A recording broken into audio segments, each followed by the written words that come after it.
Title: Home Cameras Catch Mom's Horrifying Act, the Case That Shocked Florida, Voices in the Walls.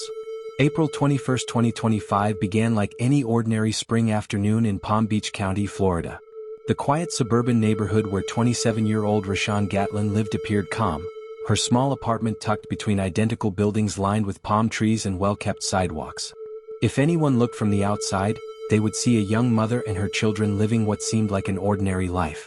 But inside the apartment, something had been shifting for months, something that friends, neighbors, and even close family struggled to understand. For several weeks leading up to that day, Rashawn's behavior had begun to change in subtle but alarming ways. Her boyfriend, Basilio, had noticed periods where she appeared distant, withdrawn, as if she were listening to conversations no one else could hear. There were also days where she seemed fine, smiling, playing with their daughter, cooking meals, watching shows on the couch. Those days made it easier to hope things were improving. But beneath the surface, a storm was building. Only months earlier, Rashawn had been hospitalized involuntarily under Florida's mental health hold policy. She had been evaluated, treated briefly, and given medication intended to help her stabilize. According to Basilio, she took it most of the time. But medication routines are complex and side effects can be discouraging. He did his best to support her, making sure she wasn't left alone when he sensed her struggling.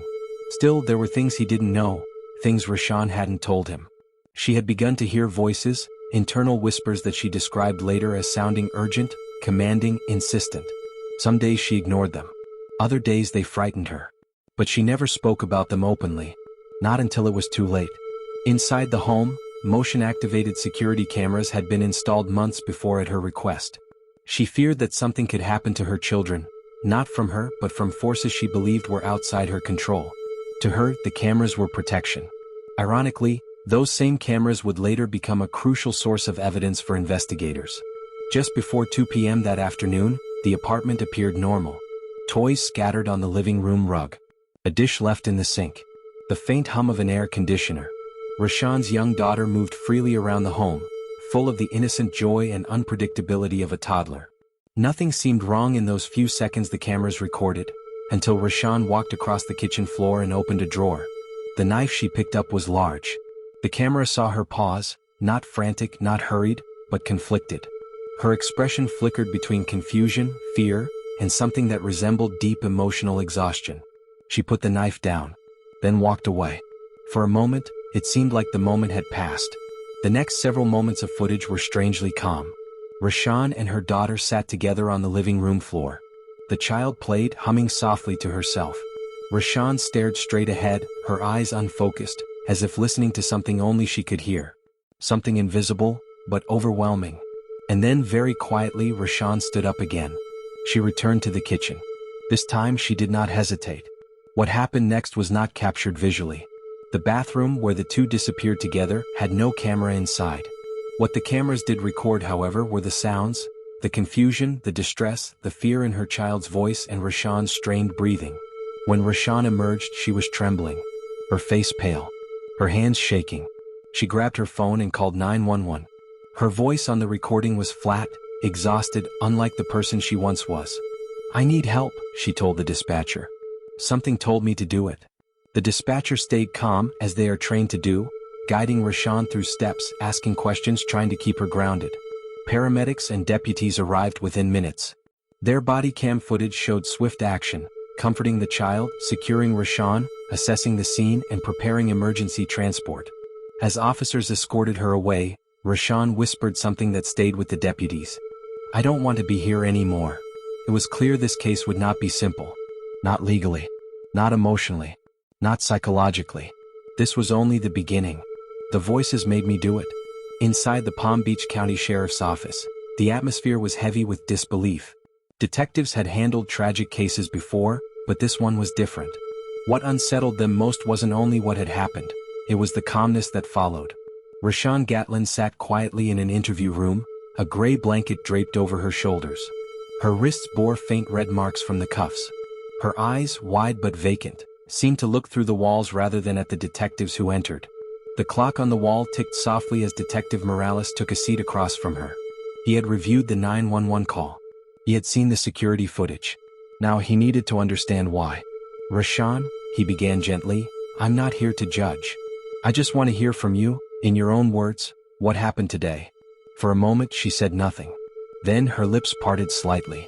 I don't know, she murmured. Something just told me to do it. Detective Morales leaned forward. When you say, something, what do you mean? She blinked. The voices. They told me to stab her.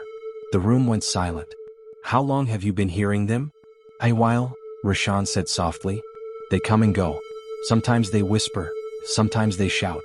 They said, if I didn't do it, something worse would happen. The detective's pen hovered midair. He'd heard about cases involving auditory hallucinations, but hearing it in person from a mother describing such a moment, it was haunting. Outside the interview room, deputies were reviewing the home security footage. They could see Rashawn's movements, walking to the kitchen, taking the knife, the hesitation, the return. The footage showed her calling 911 almost immediately afterward, her voice trembling, repeating, I don't know why. One deputy looked at another. This wasn't rage, he said quietly. This was something else. Meanwhile, paramedics at St. Mary's Hospital were treating Rashawn's daughter. The child had survived. Her wounds were non-fatal, described as superficial but numerous. One medic later said the little girl's calmness during treatment was unnerving. She was scared but quiet, as if she didn't understand what had happened. Doctors were optimistic. She would physically recover. Emotionally, time would tell. Back in the interrogation room, Rashawn's answers became more fragmented. When did the voices start? I don't know. Maybe months ago. Maybe longer. What do they sound like? Like people I know. Sometimes my mom. Sometimes strangers. The detective asked, do you know why they wanted you to hurt your daughter? She shook her head, tears welling. They said she was changing. That she wasn't my daughter anymore. Detective Morales closed his notebook. This was no longer just a criminal case. It was a mental health crisis that had escalated into tragedy. Later that evening, her boyfriend, Basilio, arrived at the sheriff's office after being notified. His face was pale, his voice trembling. She's been struggling, he told the officers. Last year she was taken to the hospital. They said schizophrenia. She was doing better on medication. But then, she stopped taking it. Said it made her feel numb. He buried his face in his hands. She called me last week, saying she felt something behind her. Like someone was following her inside the house. I didn't know it was this bad. Detectives exchanged looks. The signs had been there. Fear, delusion, paranoia. But there was no predicting the moment when thought becomes action. Around midnight, Rashawn was formally booked into custody. During her intake, she told an officer, I didn't mean to hurt her. I love her. I just wanted the voices to stop. Her statement was logged, and a psychiatric evaluation was ordered immediately.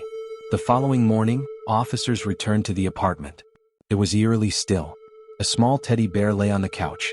Children's drawings covered the refrigerator. One showed Rashawn and her daughter holding hands under a bright sun. Another had the words, Mommy loves me, in crayon. The lead investigator paused at the sight before him. This, he whispered, is the hardest part. You look at this place and you realize, this isn't evil. It's illness. And it's untreated. Meanwhile, at the hospital, detectives spoke briefly with Rashawn's daughter. Not for evidence, but to confirm her well-being. When asked what happened, the little girl said softly, Mommy had a scary face. It was a heartbreaking line, one that investigators would never forget. By the end of that week, Rashawn Gatlin faced 2 felony charges. Attempted first-degree murder with a deadly weapon. Aggravated child abuse. She was held without bond, pending psychiatric review. But as the story spread across the nation, people were left divided.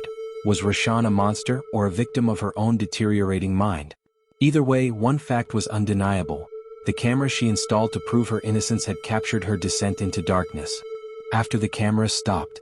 In the weeks that followed, the case of Rashawn Gatlin traveled quickly through Palm Beach County.